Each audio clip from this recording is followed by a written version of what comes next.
I do think that there is a path to 270 with Bernie.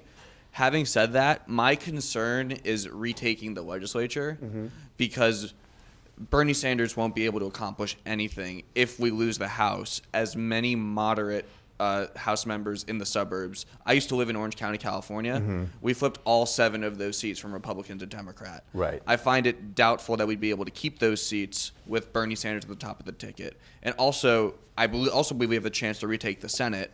I think it's going to be way harder for Mark Kelly in Arizona to win when he's running under the ticket of Bernie Sanders. I don't agree with that one, but I'll answer. I actually think, like, if Mike Bloomberg was not full of shit, he would spend $30 million and register every single Hispanic voter in Arizona and have a voting rights plan in place, and Bernie Sanders would win Arizona. So I don't buy that. I don't buy that at all. But as far as the House races go, I'll give you the provocative thing second. The more conventional political thing is ticket splitting still exists. And I could very easily see a bunch of suburban mediocre candidates saying, like, I'm going to be your, you don't want Trump, but I'm going to be your check on Bernie Sanders in the House. They can run against him. They can micro-target their platforms. They'll have plenty of money to do it. It'll annoy me. I think it will reflect the reality that the Democratic Party is not one party. It's multiple contesting factions. But I think people can actually hang on, especially if, look, if he wins, that's generally good for other people on the ticket, right? But I do think that there are folks that will be able to hang on to some seats with that approach. Now, that being said more broadly, well, 2 more things. One, the most power the president has, and we need to change this, is in the executive branch, and particularly with regards to foreign policy, which is another reason why Bernie's in a league of his own and why I'm so serious about this campaign. So what he will do, though, with immigration and other areas on executive orders is not dependent on Congress. And that's true of all of them. But it's not dependent on Congress.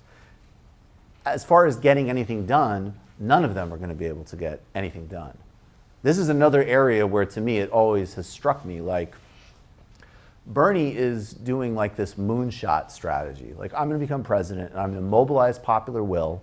I think Bernie should actually, if the coronavirus becomes a thing, I think he should declare martial law for single payer and then pull it back and then in 5 months be like, okay, it's lifted. Do you really want to take away everybody's health care? And there would be riots if they tried to. I'm only half joking. I think we need a more Republican mindset, though. They understand power. But on a legislative level, you sit there and you say, oh, this is ridiculous. Like, you're going to fly around the country and mobilize people? What? Like, okay, whatever. Okay, sure. Okay, whatever.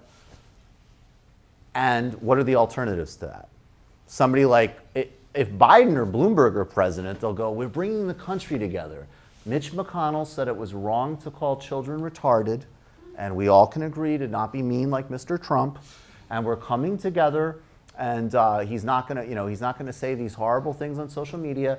And we have a new blue ribbon commission to cut Social Security, and that's going to be our big bipartisan push. Biden and Bloomberg are both consistently on public record to want to cut these things. Then you have, and Klobuchar is in that same, and Buttigieg, like, nothing will happen. You just won't have Trump be president. And there will be occasional horrible bipartisan deals. And even their health care plans, you have to realize that they're not single payer, but an actual public option. By the way, Pete's public option actually increases the individual mandate. So that's not going to be popular when that's road tested. But any of those scenarios, a public option is still objected to by the health insurance industry, and it will not pass Congress.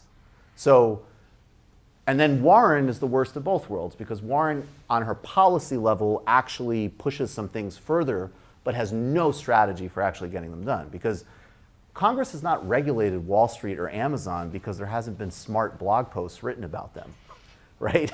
It's not regulated because they control the legislative process. So what Bernie's saying might absolutely not work, but it's actually like the only thing at public disposal if you want anything like this to happen.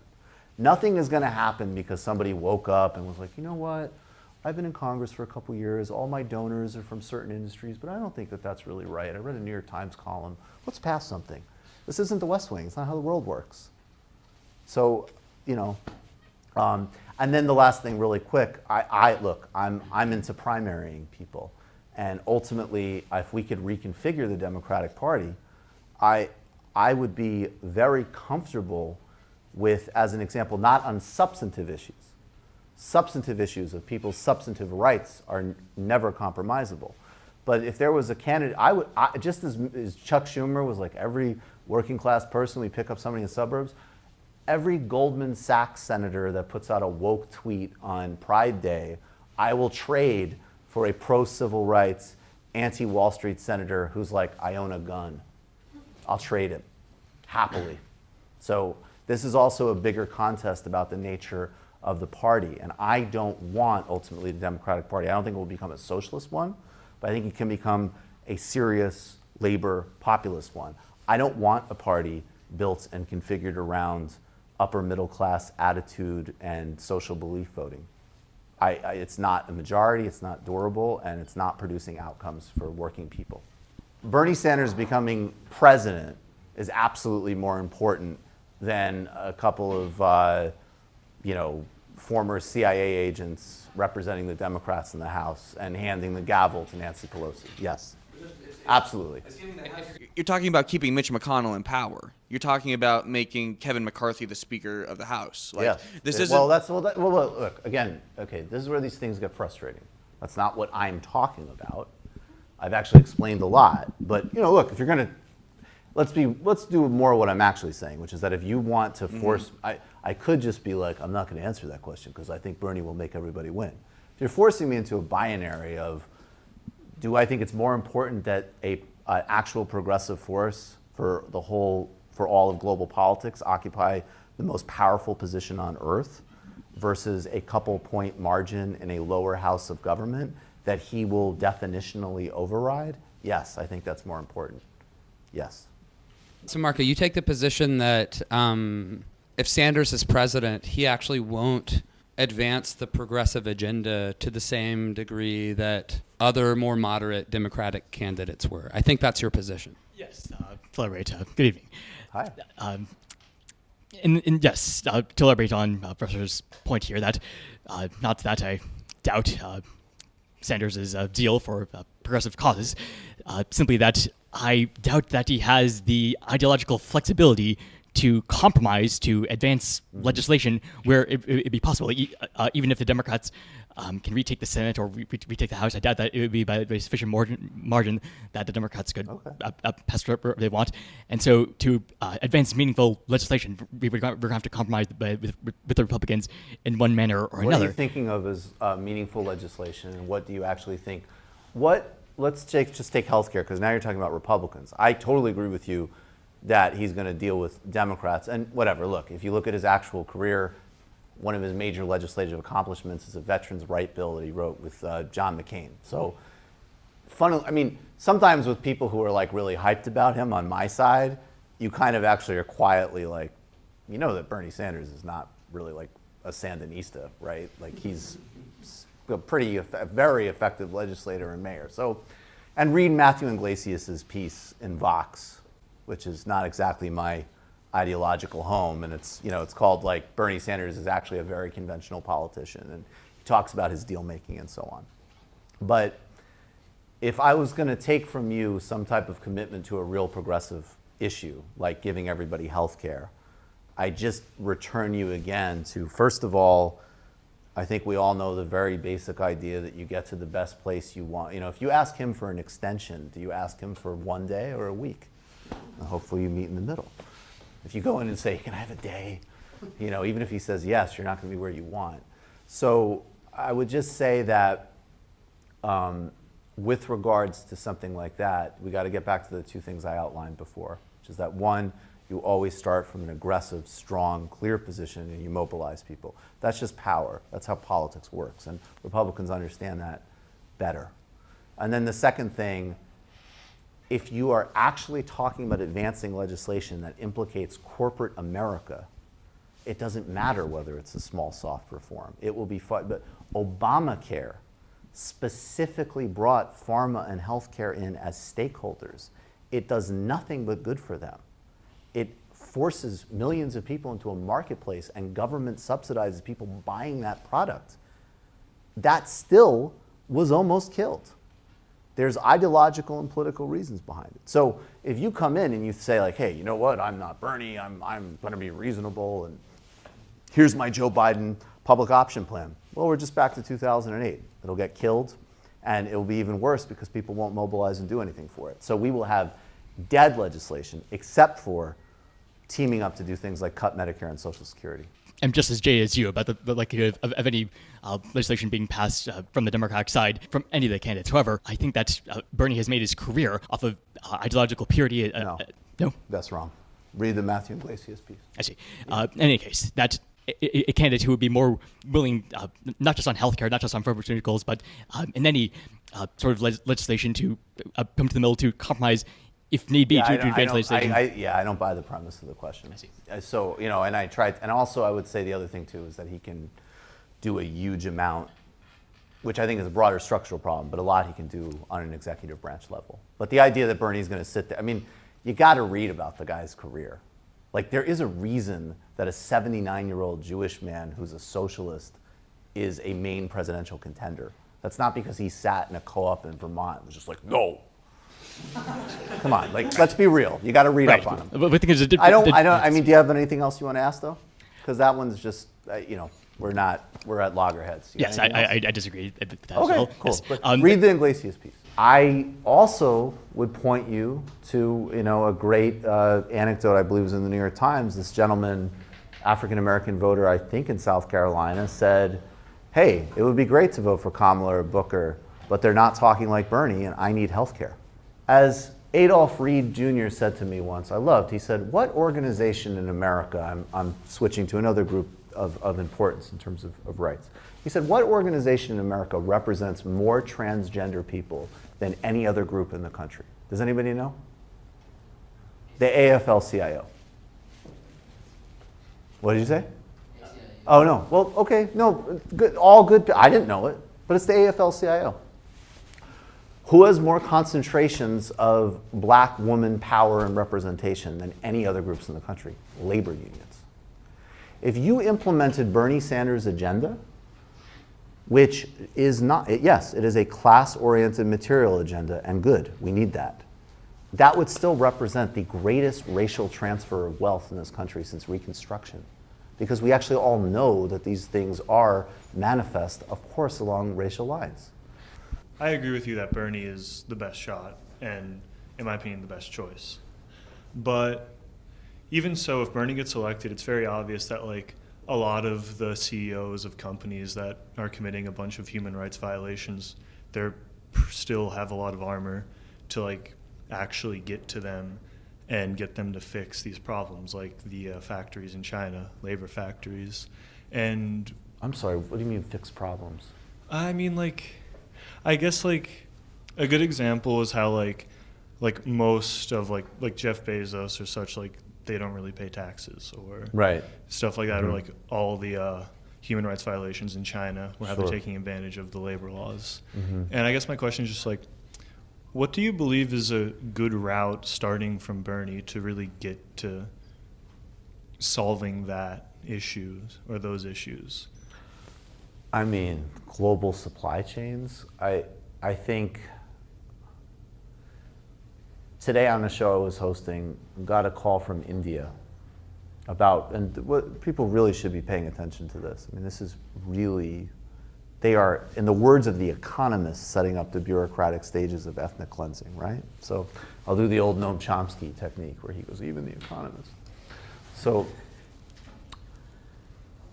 and this guy from India called the show, and he was giving us an update and so on, and like a caller, a normal, not a guest, just called in, was listening online, watching online. And I said, well, what, honestly, what, I get the obvious role, I'm in media, any kind of platform, you talk about it, whatever. And he's like, when Bernie tweeted about this yesterday, it set off a firestorm in the whole country. Please vote for him. I don't want to reduce everything to that.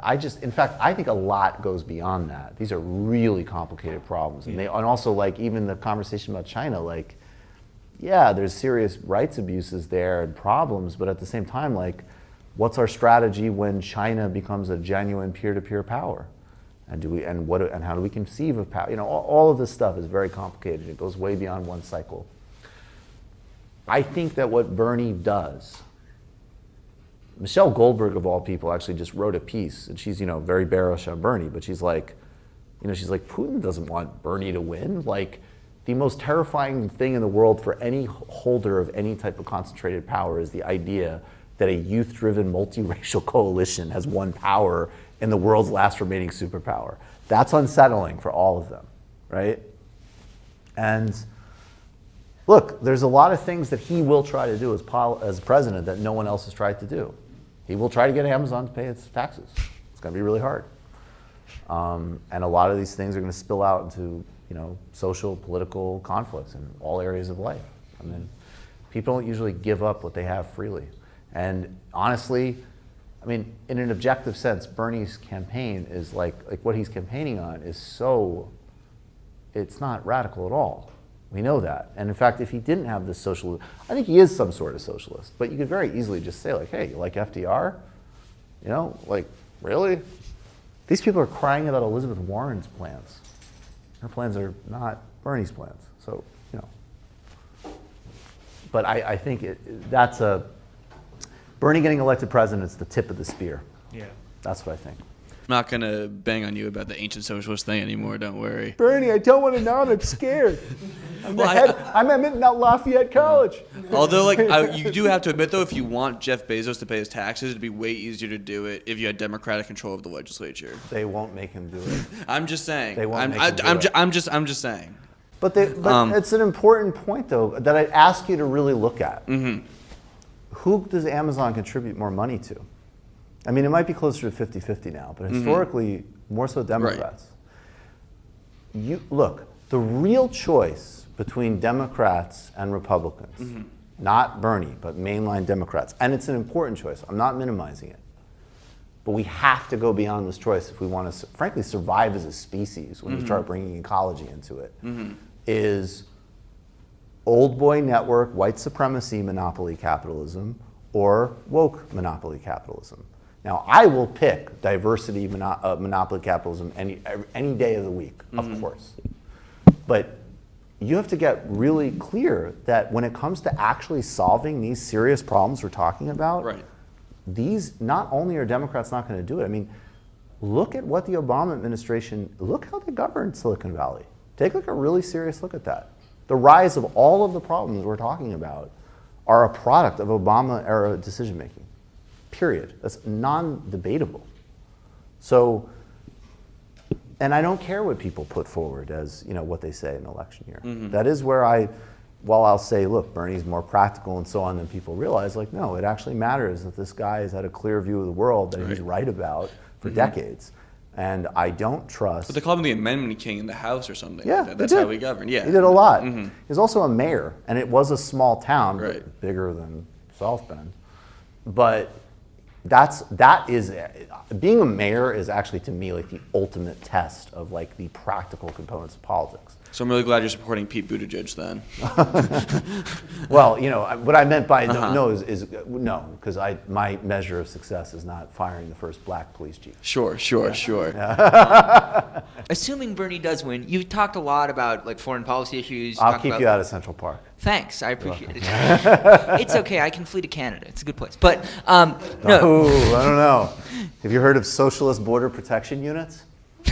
We let them in, but not you out. Well, I'll flee without my capital. No, but Just kidding. Go ahead. So you talk about India and China and Brazil, and the world is kind of a messed up place right now. There's a lot, certainly terrible things going on for a while, but we've got ethnic cleansing in who knows how many countries. And Bernie's been attacked, at least used to be attacked for being isolationist, but he really doesn't seem like that anymore, right? In an interview, he talked about defending Taiwan from China. In a general election against Trump, he'll probably be the interventionist on defending NATO, opposing Russian aggression. And it seems interesting to me because, you talked about if you're a foreign tyrant, a socialist seizing control of the like last superpower is your worst nightmare. And so it seems like there's a part of the socialist left and of what Bernie says, which I think is a great idea, which would argue if he did win, if he did gain control of the U.S. military and the U.S. Army, you know, you can avoid reckless wars and so on. But he seems to be sketching out a much more aggressive use of U.S. power to protect workers and protect minorities. So because like... Well, not, so Yeah. here's what I'd say. And this is another thing that's going to take major work, because a big problem that the left has, in my opinion, is that for decades, you've had people like Noam Chomsky who, like, Noam Chomsky's view of U.S. empire and U.S. foreign policy, I agree with completely. I totally agree with, 100%. And because, and it's not the left's fault, it's just been so marginalized, it hasn't sketched a view of what it would actually look like when you're in power. That's what, I have a friend, Daniel Bessner, who's at University of Washington, and this is what he's working on, is like, what does it actually look like when you staff up an administration? What does it actually look like when you have a National Security Council that cares about labor unions, as an example? So it's a, you know, but it would be a complete rejection of so-called humanitarian interventionism, which is obviously a total failure. And it would, and needs to be, a serious, to the extent that's possible, pullback and cut of the military budget and demanding transparency of the intelligence agent. Like all of these things that are called, they're not isolationist, they're democratic, are fundamentally important to any durable project, including just even budgetarily. But I think what he's saying and what people around him are saying and people are looking at, like, no, there's still going to be a State Department. So what does that do? State Department that was geared, I mean, the only effective concentration of State Department power we've seen in decades was the Iran deal. That was a pretty good accomplishment, right? Why? I mean, South Asia, I don't agree at all. Like Richard Holbrooke is not my cup of tea, but his whole upset with the Obama administration is why is it that you can fund all of these military expeditions in NATO, you know, but you don't give me any backing to try to come up with some type of comprehensive deal in the Afghan, Pakistan, India region and conflict, right? So I think though, to be clear, a lot of the things that we could articulate clearly are still harm reduction, stopping the drone program. Certainly people like me are gonna fight to stop trying to foment coups and so on. And again, with like Russia, of course, speak out and criticize this particular policy, but of course we need to get back to trying to do like arms control treaties with them as an example. And China, yeah, you can criticize, but also China you're gonna need to do a hell of a lot of work with.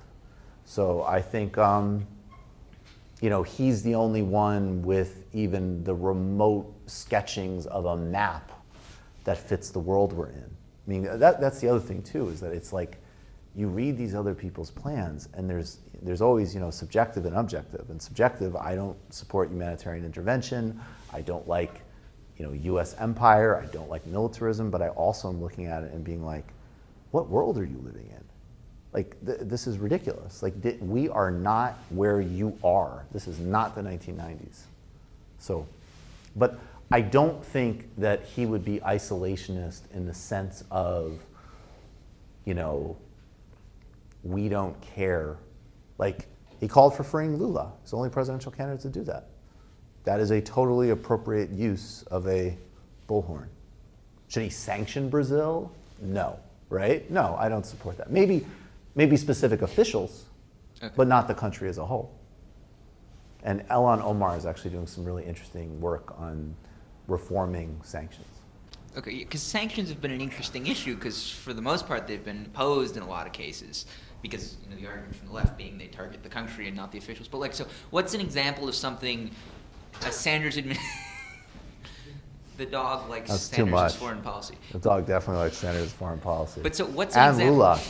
Yeah, sorry. Go on. What's an example of something that a Sanders administration would do to, like, I don't know, help Muslims in India? Well, again, the first step is the bully pulpit. I mean, again, I'm telling, like, it actually shocks me. Like, he put out a tweet yesterday, and it caused a riptide. If you're president, you can do that. If you're president, yes, I think we as the left have to oppose The types of sanctions that you have at Iran and Venezuela right now are literally designed to try to like malnourish people. I mean, we have to oppose that. But of course, I have no problem with if he said, Narendra Modi is not going to travel to the United States. We have a list of people that we know are involved in these pogroms or administering in Kashmir. And no, yeah, I think he could certainly do things like that. And I also think there's a lot of permission giving and I don't think the world should look like this. I think we should have a multipolar world. But Obama gave Modi permission. Obama normalized Modi on the world stage, sticking with India. When Modi was running for prime minister, he was, in 2005, several years before he became prime minister, he wasn't allowed in the United States under the Bush administration because in 2002, there was a series of mass killings in a state that he governed, which in the most generous scenario, he looked the other way and let happen. And there's many credible allegations that he allowed to happen. And I'm talking about, not to be too gruesome here, but I just really want to say cutting babies out of women's stomachs shit. When he was running for prime minister in 2014, Barack Obama didn't just say, of course, he's the head of India, we have to have a relationship, it's a major country. They wrote an op-ed together for the Washington Post. He went to India, they feted him, there's a huge business opportunity, there's a strategic, that's capitalist foreign policy. That's the first step. This is how all of these dynamics work. The neoliberal will prioritize capital and doesn't really care about all these issues that they profess to care about. Then he normalizes him, and now under Trump, he sits down with Trump and says, you're a great businessman and the Muslims are dangerous. Great, no problem. So one president that would even at least just say, actually what you're doing in Kashmir is unacceptable to us and we register that, could motivate forces inside the country to be like, actually, we need to pull back from this. Maybe we can't scrap our constitution.